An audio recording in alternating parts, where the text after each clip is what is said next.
nervous because I'm here now. Hey guys, welcome into another episode of 410 Sports Talk. James Haskell along with my co-host Glenn Martin. And today we're going to talk about all the coaching changes that are happening inside the Ravens locker room. Now, a lot of people will say, well, the core three are all staying together. You know, it's not like headline news, the things that are going on, but definitely things that if you're a Ravens fan, you know that this will have an impact on the upcoming season, whether that be positive or negative. We're going to get into that. But before we do, I'm just going to give you guys a quick second here. I don't want you to miss any information. So take a second, hit the subscribe button, give us a like, turn on your notifications, and we'll get right back into it. So, Glenn, I want to give you a little bit of details here around what has been happening in the background. We'll call these like, these aren't your primary coaches, not coordinators and things like that. But so far, the Ravens have lost their inside linebackers coach, Mike McDonald. He's off to Michigan.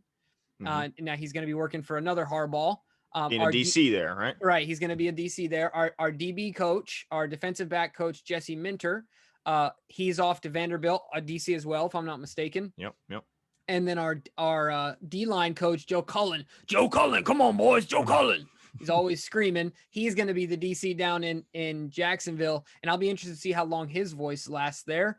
And so that's where we're at now. A lot of guys leaving, but we got some reinforcements coming in, and I'm excited to hear about it. Glenn, what do you got for me? Yeah, well, it's a familiar name. I'm going to start with the new addition to the defensive line coaching room, and that is Anthony Weaver, former Baltimore Raven. He was drafted by the Baltimore Ravens in 2002 and spent 4 seasons here before moving on to the Texans in 2006. And he was, a fan favorite. I mean, I remember him. He wasn't, a Pro Bowler, but certainly a fan favorite here in Baltimore and a good player.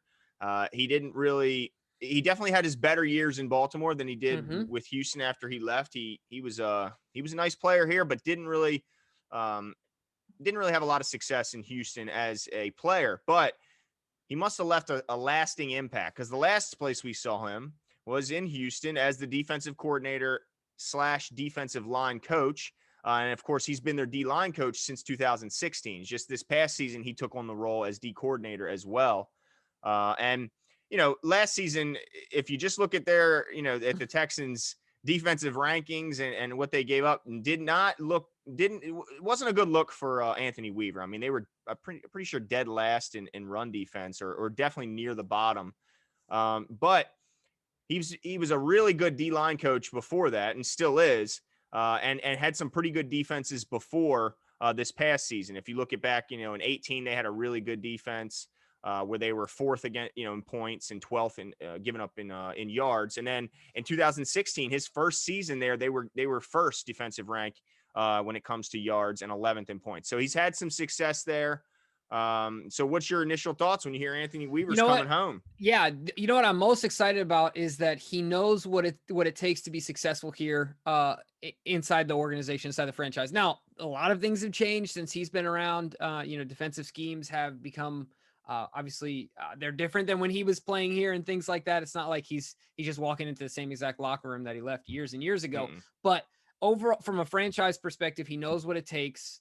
And then the other thing I like too is I like that John takes guys that have done more than what they're going to be doing for him, right? He did a lot more last year from as far as like a number of responsibilities. Insane amount of work. Yeah. Right. And now he gets to go back and do what he probably is most passionate about. Right. Probably knows the best, probably feels most confident in. It always reminds me of, like, I loved the move where I know that John was all, the Kubiak move to me was a great one. That was one of our best offensive years. I think Joe's best offensive year, in his career. But, you take a guy that was a head coach for so long, but you put him back in the room at what he's best at, what he loves the most. And I think John has found that works for him. And I love the move in that way. So culturally, I think it's a great fit. Strategically, I think it's a great fit. I mean, I can't do anything, but, praise John for another good pickup.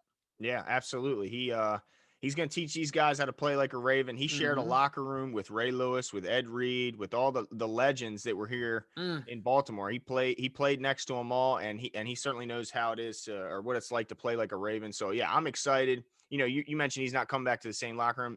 Absolutely true, but it's not like he hasn't been in the league, so he knows about all these changes. He hasn't gone anywhere. Pretty much as soon as he stopped his playing career, he picked up coaching.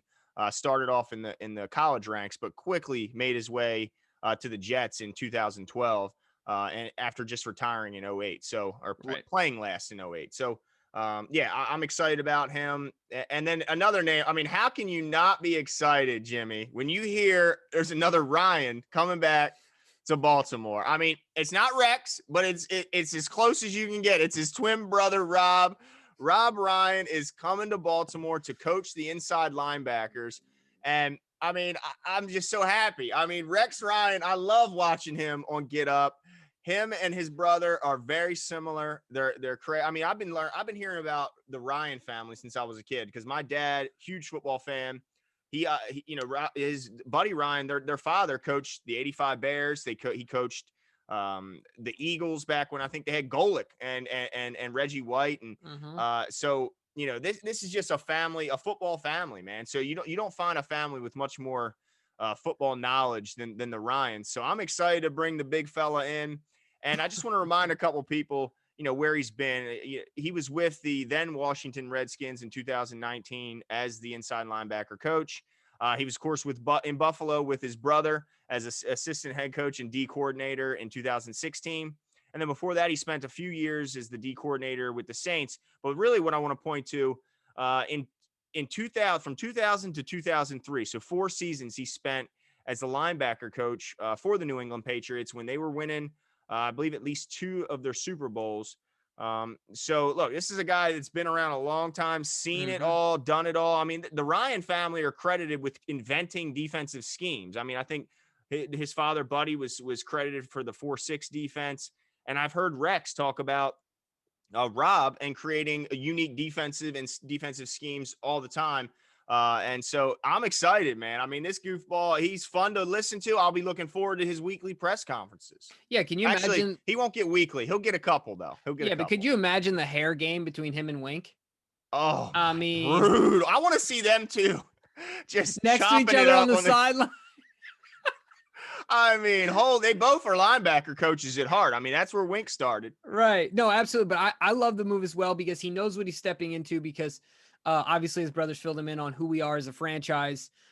He coaches hard-nosed football. And like you said, the creativity, it's just another opportunity I think this is a great opportunity for growth for Wink in that it's another great sounding board that he can use as he's putting together defensive schemes. Yeah. Right. Just to say, hey, Rob, what do you think about this? What do you think about this? Let's chop it up and talk back and forth. I think it's a great opportunity for our defense to get even better and get more versatile. And not that we weren't great at the end of the season. We were humming, right? But if we can take another step forward, I think that he could have a lot to do with this. Also, the development of those young backers is really what I think is going to, in that interview process, that had to be 80% of their conversation. And I'm not just talking Harrison and Queen. Chris Board is also a young guy with obviously a guy that we see a lot of potential in here in Baltimore. And we know how it goes with undrafted linebackers here in Baltimore, right? Oh, yeah. So I love the move, man. I think it's going to be a lot of fun. And then the same thing. Look, if you look, a couple years, he was a DC, but when he was most successful, he was doing what he probably loves the most. And he's going to be coming back to doing that.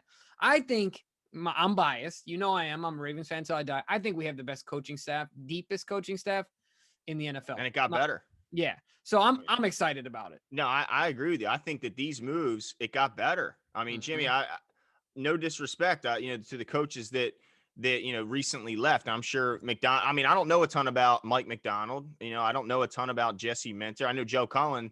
He's awfully entertaining to watch. He's been around, but the names, just on names, I mean, it looks like it may have gotten a little better here in coaching, as good as it already was. So, but the last thing I want to know is, what are your, we see all these additions replacing guys that are leaving on the defensive side. Do you see any additions coming on the offensive side of the ball from a coaching standpoint?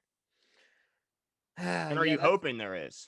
I do hope that one of two things happen. I hope that there is to come in to allow for reinforcements and just like I talked about that sounding board. I hope Roman has a guy that he can sound. He can bounce ideas off of in the passing game. He doesn't need any help in the running game. We know that.